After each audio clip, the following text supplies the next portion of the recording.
वही ब्रह्मांड की आत्मा है। वह अमर है, उसका शासन है।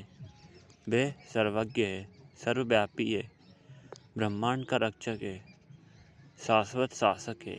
उसके अलावा कोई भी ऐसा नहीं है जो संसार पर शाश्वत शासन कर सके। जिसने सृष्टि के आरंभ में ब्रह्मा अर्थात सार्वभौमिक को प्रक्षेपित किया तथा जिसने उसे वेद प्रदान किए, मैं मुक्ति की खोज में उस तेजोमय की शरण में जाता हूँ, जिसका प्रकाश समझ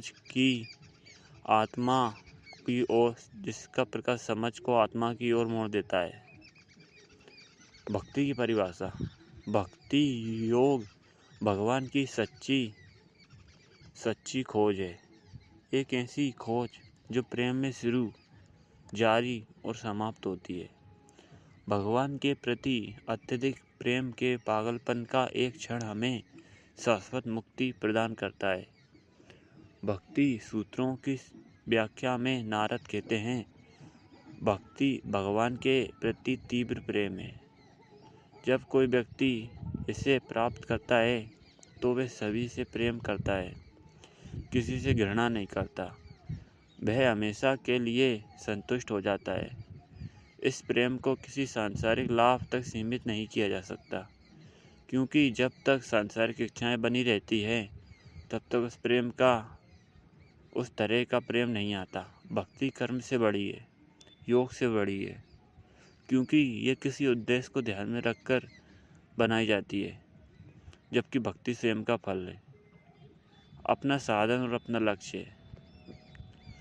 भक्ति हमारे ऋषियों का निरंतर विषय रहा है। भक्ति के विशेष लेखकों जैसे सांडिल्य या नारद के अलावा व्यास, सूत्रों के महान टीकाकार जो स्पष्ट रूप से ज्ञान के समर्थक हैं, ने भी प्रेम के बारे में कुछ बहुत ही सुझावपूर्ण बातें कही हैं।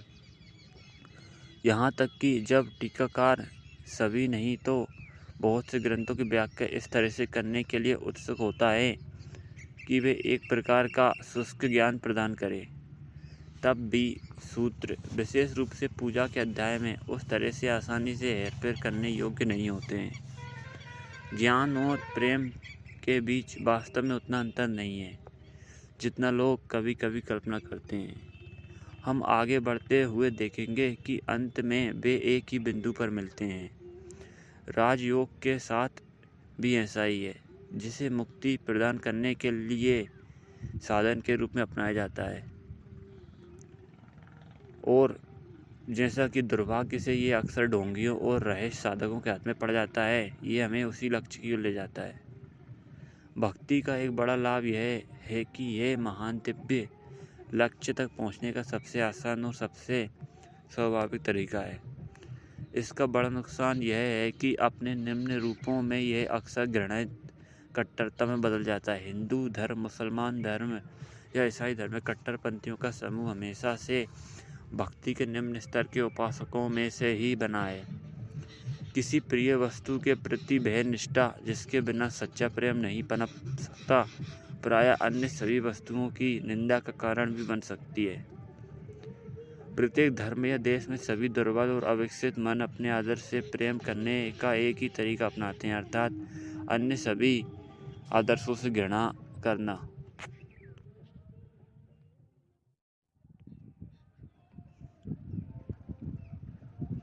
यहाँ इस बात का स्पष्टीकरण है कि जो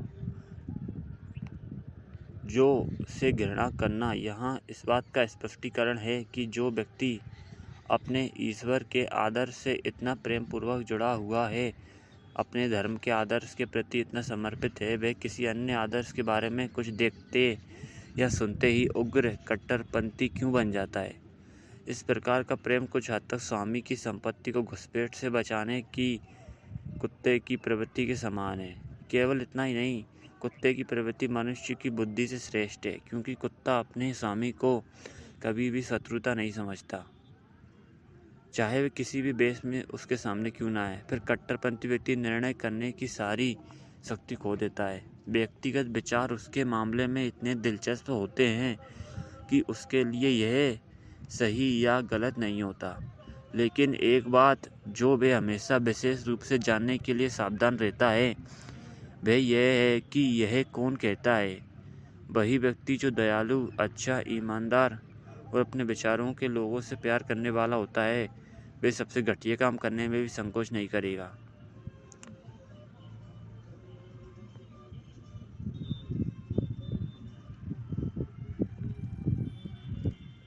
प्रेम कुछ हद तक स्वामी की संपत्ति को घुसपैठ से बचाने के लिए कुत्ते की प्रवृत्ति के समान है। व्यक्तिगत विचार उसके मामले में इतने दिलचस्प होते हैं कि उसके लिए यह सही या गलत नहीं होता।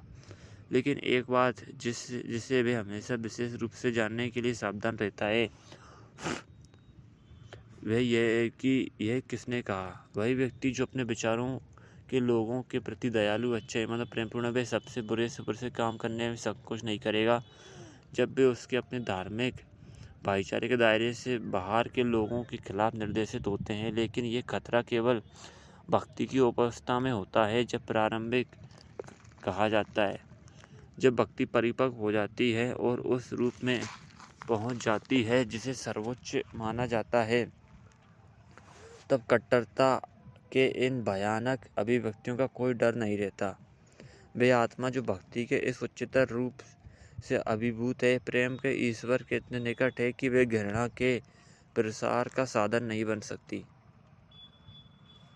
हम सभी को इस जीवन में अपने चरित्र के निर्माण में सामंजस्य स्थापित करने की शक्ति नहीं दी गई है। फिर भी हम जानते हैं कि वह चरित्र सबसे उत्तम प्रकार का है जिसमें ये तीनों ज्ञान, प्रेम और योग समन्वयित रूप से मिश्रित हैं। एक पक्षी के उड़ने के लिए तीनों चीज़ें आवश्यक हैं: 2 पंख और पतवार के रूप में पूंछ। ज्ञान एक पंख है, भक्ति दूसरा है और योग पूंछ है, जो संतुलन बनाए रखती है, जो इन 3 प्रकार की पूजा को एक साथ सामंजस्य स्थापित करके नहीं कर सकते और इसलिए केवल भक्ति को ही अपना मार्ग नहीं बना सकते हैं। उनके लिए यह हमेशा याद रखना आवश्यक है कि रूप और अनुष्ठान यद्यपि प्रगतिशील आत्मा के लिए बिल्कुल आवश्यक है, लेकिन उनका कोई अन्य मूल्य नहीं है सिवाय इसके कि वे हमेशा उस स्थिति के ले जाएं जहां हम ईश्वर के प्रति सबसे तीव्र प्रेम महसूस करते हैं। ज्ञान के गुरुओं और प्रेम के गुरुओं के बीच थोड़ा मतभेद है। हालांकि दोनों ही भक्ति की शक्ति को स्वीकार करते हैं। ज्ञानी भक्ति को मुक्ति का साधन मानते हैं, भक्त इसे साधन और प्राप्त की जाने वाली वस्तु दोनों के रूप में देखते हैं। मेरे विचार से यह कोई बड़ा अंतर नहीं है। वास्तव में भक्ति जब साधन के रूप में उपयोग की जाती है तो वास्तव में निम्नतर का अर्थ होता है। इन तीनों प्रकार की पूजाओं को एक साथ में सामंजस्य में रखते हुए ज्ञान के शिक्षकों और प्रेम के शिक्षकों के बीच थोड़ा मतभेद है। यद्यपि दोनों ही भक्ति की शक्ति को स्वीकार करते हैं, ज्ञानी भक्ति को मुक्ति का साधन मानते हैं, भक्त से साधन प्राप्त की जाने वाली वस्तु दोनों के रूप में देखते हैं। ऐसा प्रतीत होता है कि प्रत्येक व्यक्ति अपनी अपनी पूजा पद्धति पर बहुत जोर देता है। यह भूल जाता है कि पूर्ण प्रेम से सच्चा प्रेम अनायास ही प्राप्त होता है तथा पूर्ण ज्ञान से सच्चा प्रेम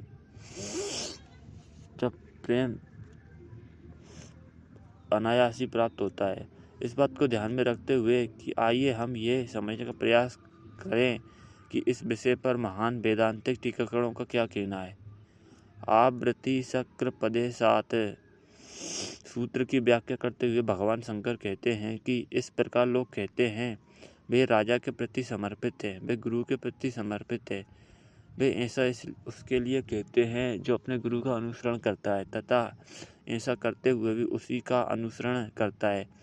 इसी प्रकार वे कहते हैं कि प्रेममयी पत्नी अपने प्रेममयी पति का ध्यान करती है। यहाँ भी एक प्रकार की उत्सुकतापूर्ण तथा सतत स्मरण करते हैं।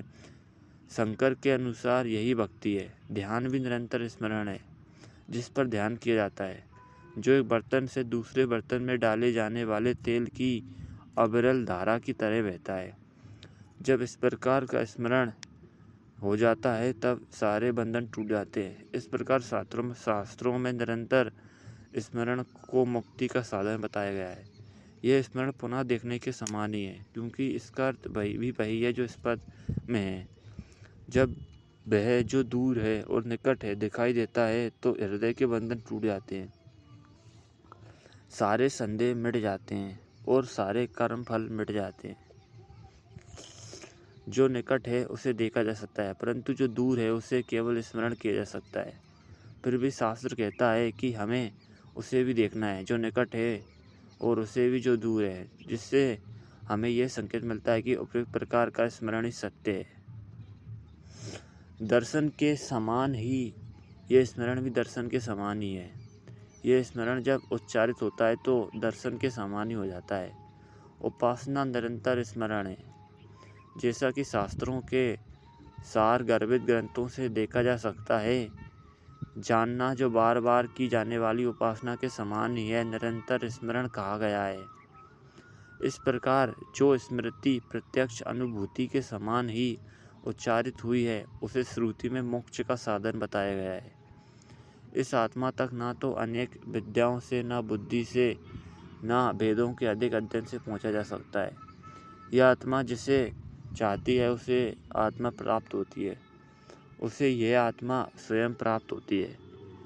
यहाँ यह कहने के बाद कि केवल सुनना, सोचना और ध्यान करना ही इस आत्मा को प्राप्त करने का साधन नहीं है, कहा गया है कि यह आत्मा जिसे चाहती है उसे प्राप्त होती है। जो अत्यंत प्रिय है उसे ही आत्मा प्राप्त होती है। जिसे यह आत्मा अत्यंत प्रिय है वही आत्मा को सबसे प्रिय हो जाता है। इस प्रिय को आत्म प्राप्त हो, जिस प्रिय को आत्म प्राप्त हो, उसके लिए भगवान स्वयं सहायता करते हैं, क्योंकि भगवान ने कहा है जो लोग निरंतर मुझ में आसक्त रहते हैं और प्रेम पूर्वक मेरी पूजा करते हैं, मैं उनकी इच्छा को वे दिशा देता हूँ जिससे वे मेरे पास आते हैं। इसलिए कहा जाता है कि जिसे यह स्मरण है जो प्रत्यक्ष अनुभूति के समान ही है, वह प्रिय है, क्योंकि यह ऐसी स्मृति अनुभूति के विषय को प्रिय है। वे परमात्मा द्वारा वांछित है, उसके द्वारा परमात्मा को प्राप्त किया जाता है। इस निरंतर स्मरण को भक्ति शब्द से निरूपित किया गया है। भगवान रामानुजन ने अथातो ब्रह्म जिज्ञासा सूत्र पर अपनी टिप्पणी में ऐसा कहा है। पतंजलि के सूत्र ईश्वर प्राणी धाना अर्थात परमेश्वर की आराधना पर टिप्पणी करते हुए बोझ कहते हैं कि प्राणी धान वह भक्ति है जिसमें इंद्रिय भोग आदि जैसे फल की इच्छा किए बिना सभी कार्य गुरु को समर्पित कर दिए जाते हैं। भगवान व्यास भी उसी पर टिप्पणी करते हुए प्राणिधान को भक्ति के उस रूप में परिभाषित करते हैं जिसके द्वारा परम भक्ति की कृपा योगी पर आती है और उसे उसकी इच्छाओं को पूरा करके आशीर्वाद देती है। सांडल्य के अनुसार भक्ति भगवान के प्रति तीव्र प्रेम है। हालांकि सबसे अच्छी परिभाषा भक्ति के राजा प्रहलाद द्वारा दी गई है। या प्रीतिरा विवेकाना विषय पवन पाधिनी ता मुस्रमद सा दा नमा पासरबता। जब मैं निरंतर आपका ध्यान करता हूँ तो अज्ञानी लोगों में जो अमर प्रेम होता है वह प्रेम मेरे हृदय से दूर ना हो जाए। प्रेम किसके लिए? परम प्रभु ईश्वर के लिए। किसी अन्य प्राणी के प्रति प्रेम चाहे वे कितना भी महान क्यों ना हो, भक्ति नहीं हो सकता, क्योंकि जैसा कि रामानुजन ने अपनी श्री भाष्य में एक प्राचीन आचार्य अर्थात एक महान शिष्य को उद्धृत करते हुए कहा है, ब्रह्मा से लेकर घास के झुरमुट तक संसार में रहने वाले सभी प्राणी कर्मजन्य जन्म स्मरण के दास हैं, इसलिए वे ध्यान के विषय नहीं हो सकते, क्योंकि वे सभी अज्ञान हैं में और परिवर्तनशील है। सांडल्य द्वारा प्रयुक्त शब्द अनुरक्ति पर टिप्पणी करते हुए टीकाकार सोप्रेंसर कहते हैं कि इसका अर्थ है कि अनु पश्चात तथा रक्ति आसक्ति अर्थात आसक्ति जो ईश्वर के स्वरूप और महिमा के ज्ञान के पश्चात आती है, अन्यथा किसी के प्रति अंधा आसक्ति जैसी पत्नी या बच्चों के प्रति भक्ति होगी। इसलिए हम स्पष्ट रूप से देखते हैं कि भक्ति धार्मिक प्राप्ति के लिए मानसिक प्रयासों की एक श्रृंखला या उत्तराधिकार है, जो सामान्य पूजा से शुरू होकर ईश्वर के प्रति प्रेम की सर्वोच्च तीव्रता में समाप्त होती है। धन्यवाद।